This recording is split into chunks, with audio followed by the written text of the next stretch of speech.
Olá pessoal, no último vídeo eu chamei a atenção de vocês sobre a importância do livro de Atos, principalmente no criar um mito chamado tradição apostólica. Claro, dentro desse mito da tradição apostólica, Atos também cria um concílio, o chamado Concílio de Jerusalém, né? Onde os apóstolos de Jesus, reunidos com Paulo, deliberam, né, sobre os caminhos que o movimento de Jesus, sem Jesus, deveriam trilhar, né? Os caminhos aí. Também na semana passada, lá no Instagram, eu fiz uma postagem chamada O que faz um verdadeiro seguidor de Jesus, né? E também essa postagem, ela tinha por objetivo mostrar, né, claramente o que o autor de Atos, nessa chamada tradição apostólica, ele estaria pensando ou criando mesmo, né? E de alguma forma, o que nós vemos em Atos sobre o que fazem os seguidores de Jesus, pelo menos os verdadeiros seguidores de Jesus, nós também identificamos uma certa correlação, um certo alinhamento entre Atos, o autor de Atos, Lucas Atos, e o autor do Evangelho de Marcos, pelo menos, não é, no segundo final que o Evangelho de Marcos conheceu. Estão lembrados? Marcos termina de forma muito abrupta, né? Termina lá no capítulo 16, versículo 8, com as mulheres fazendo um pacto entre si de não dizer absolutamente nada para ninguém de tudo que elas viram e ouviram lá no sepulcro de Jesus. No entanto, no século II, né, muito provavelmente, né, ali na primeira metade do século II, foi feito uma interpolação ou um acréscimo nesse Evangelho de Marcos. E me interessa particularmente nesse acréscimo escrito na primeira metade do século II, né, os versículos 17 e 18 desse capítulo 16. Diz assim: estes são os sinais que acompanharão aos que tiverem crido.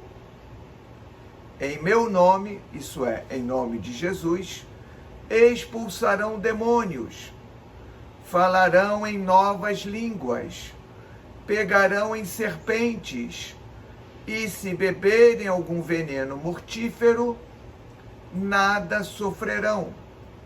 Imporão as mãos sobre os enfermos, e estes ficarão curados. Inacreditavelmente, quem escreveu esse segundo final do Evangelho de Marcos, né, converge em gênero, número e grau com o que o autor de Lucas Atos também está produzindo.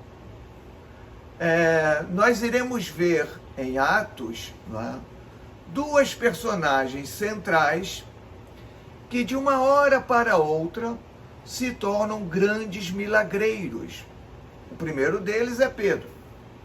Pedro, em diferentes momentos da narrativa de Atos, né, é aquele indivíduo que se torna capaz e demonstra essa sua capacidade de curar inúmeros enfermos, de curar pessoas com problemas físicos, é capaz de realizar prodígios.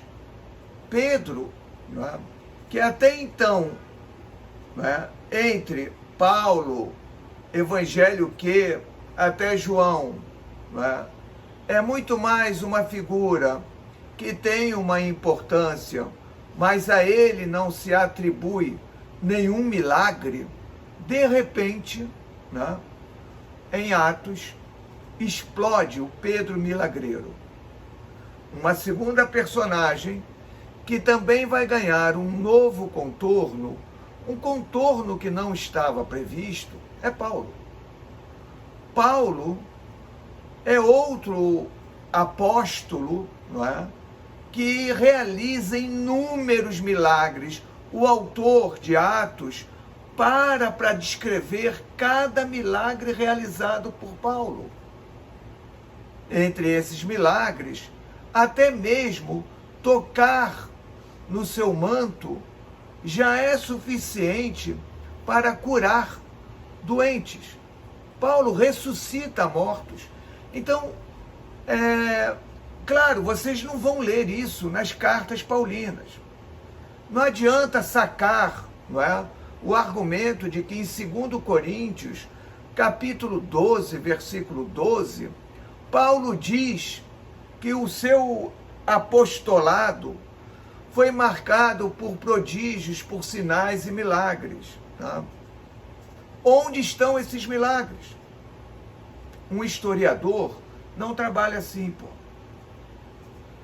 Se o historiador trabalhasse com essas informações, admitisse que por milagres, né, tal como está em Atos 12, 12, Paulo estava fazendo aquilo que o autor de Lucas, Atos, descreve, bom, então fiquem sabendo de antemão que daqui a 2000 anos, não é, quando novos historiadores pegarem as falas de um Valdomiro Santiago, de um Silas Malafaia, de um Edir Macedo, né, dirão que nas igrejas desses senhores também pessoas foram curadas de inúmeras doenças. Até coxo voltou a andar normal e até morto ressuscitou. Por quê? Porque todos os dias nós assistimos na televisão que eles informam como suas igrejas operam milagres na vida dos seus fiéis. Então, o historiador não trabalha assim. O historiador vê como uma evidente diferença o que Paulo diz e o que o autor de Atos diz. Atentem, nós conhecemos 7 cartas paulinas. E em uma delas, numa única frase, Paulo diz que o seu apostolado foi marcado por prodígios, sinais e milagres. Percebe? Então, obviamente que isso é muito mais, não é, a fala dele do que ações concretas por ele realizadas. Na verdade, o ministério paulino, a julgar pelas 7 cartas, nunca se prendeu a esse aspecto, né, de mostrar Paulo realizando curas, realizando, né, ressurreição de mortos ou coisa do tipo. Não é essa a preocupação de Paulo. Só mesmo um indivíduo que conhece muito pouco Paulo para enfatizar esse tipo de argumento. Na verdade, eu não sei nem se conhece. Mas, de qualquer maneira, no livro de Atos, né, o papo é outro. Paulo ali, né, se mostra mesmo, tal como Pedro, um homem divino. Reparem, essa categoria homem divino é amplamente utilizada por pesquisadores que trabalham esse ambiente mais largo, esse ambiente mais amplo da bacia mediterrânea. Não é? Quando, não é, as pesquisas mostram correspondências, por exemplo, entre os feitos de um Jesus, os feitos de Pedro e Paulo em Atos e, por exemplo, um Apolônio de Tiana. Né? Esses indivíduos, não é, operam ações que ultrapassam em muito a capacidade da imensa maioria dos seres humanos. Isso é, esses indivíduos são dotados de poderes, são dotados de características que os tornam especiais. Para esses indivíduos nós damos um nome: homens divinos. E é isso que o autor de Atos está mostrando em primeiro lugar, não é? Se os politeísmos da bacia mediterrânea apontam, sugerem que há homens divinos operando maravilhas, se os politeísmos da bacia mediterrânea atribuem a imperadores poderes de cura, milagres extraordinários, também o movimento de Jesus, sem Jesus, de acordo com a narrativa de Atos, também tem esses homens divinos, também tem esses indivíduos capazes de transformar, não é, um coxo, não é, que anda com dificuldades, num homem que passa a andar agora absolutamente normal. Mas em Atos, nós também observamos uma outra característica que parece mesmo muito mais associada a um tipo de movimento de Jesus sem Jesus que se faz presente no século II. Isso é, a construção de comunidades de seguidores de Jesus, principalmente marcadas, associadas a esses feitos miraculosos. Há um terceiro autor, olha, já falei de Marcos, o novo final de Marcos, mostrando como ele tem semelhanças com o que o autor de Atos está fazendo, né? Essa ênfase nos milagres, nas curas, nas libertações. Mas há um terceiro autor, né, que é conhecido como o Evangelho de João, o autor do quarto evangelho, né, que lá no seu capítulo 5, que tem a ver com a cura de um paralítico na piscina de Betesda. Bom, essa é uma passagem clássica, porque ela também é própria do século II. Ela não faz parte de uma primeira sistematização do chamado Evangelho de João, né? É um evangelho anônimo, obviamente, mas que a tradição associou, atribuiu ao apóstolo João, né? Então, em João 5, nós encontramos também uma característica muito semelhante com a que lemos em Marcos, com a que lemos em Atos, isto é, não é?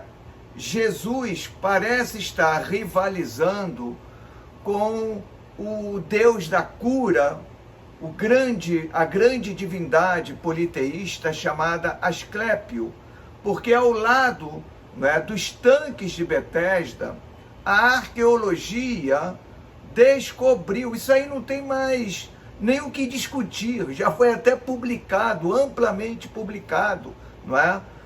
Um santuário ao deus Asclépio, não é?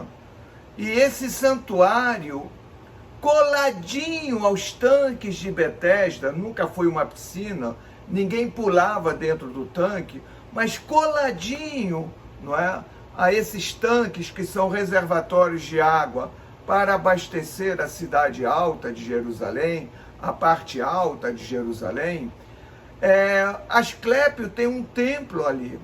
Asclépio é entre aspas, o deus da medicina, o deus da cura, é onde as pessoas normalmente se encaminham. O Asclepeion é um tipo de hospital, onde as pessoas se lavam, se purificam e esperam, não é, durante o sono, que o Deus passe e os cure. É disso que trata, não é? João 5, a narrativa de de João 5, de Betesda. Então, ali nós encontramos claramente uma tensão, um duelo. Jesus vai ao Asclepeion, né? Bem entendido, Jesus aí do século II, vai ao Asclepeion, encontra um homem deitado, né? E pergunta a ele: "Pô, amigão, o que você quer?" "Bom, eu quero ficar curado." "Então, rapaz, levanta, pega o teu leito, tua cama aí e vai embora." Essa representação, inclusive, faz parte, como Juliana Cavalcante bem demonstrou na sua tese de doutorado, faz parte da igreja de Dura Europos, uma das mais antigas representações imagéticas que nós temos de Jesus. Na verdade, a mais antiga, porque ali aparece exatamente pintado nas paredes da igreja Jesus curando, não é, esse indivíduo aí que aparece em João 5. Então, observem, essa é uma característica nova do movimento de Jesus sem Jesus no século II. Né? Essas comunidades que vão se organizando atribuem a si esses poderes, essa capacidade de curar indivíduos. Então, reparem o papel de Atos aí. Olha Atos fazendo a ponte entre aquilo que está acontecendo no século II com aquilo que vem de Jesus, aquilo que vem de Pedro, aquilo que vem de Paulo. Isso é a tradição. Por isso que a gente pode dizer com segurança que se trata de uma tradição inventada, ou Atos cria o mito de uma tradição apostólica para fazer a ponte entre o que era lá com Jesus, lá no iniciozinho com os apóstolos, e o que é agora, nesse século II. Igrejas, comunidades que agora investem nas pregações de cura, que enfatizam as curas que são realizadas e operadas nas suas comunidades. É disso que trata Atos dos Apóstolos. É estabelecer o link, estabelecer as conexões entre o passado e o presente do movimento de Jesus. Por isso, no vídeo anterior, eu falei de um mito da tradição apostólica. Por isso que nós iremos encontrar tantos milagreiros, tantos milagres em Atos. Por quê? Porque o que o autor está verificando, não apenas na sua própria comunidade, como no entorno próximo em outras comunidades. É mito da tradição apostólica porque dá base, dá chão, dá garantias do que aquilo que está sendo comentado, escrito pelos autores do século II, né, de alguma forma, trata-se de uma continuidade com o que Jesus e os seus apóstolos, né, fizeram. É isso. Eu fico por aqui.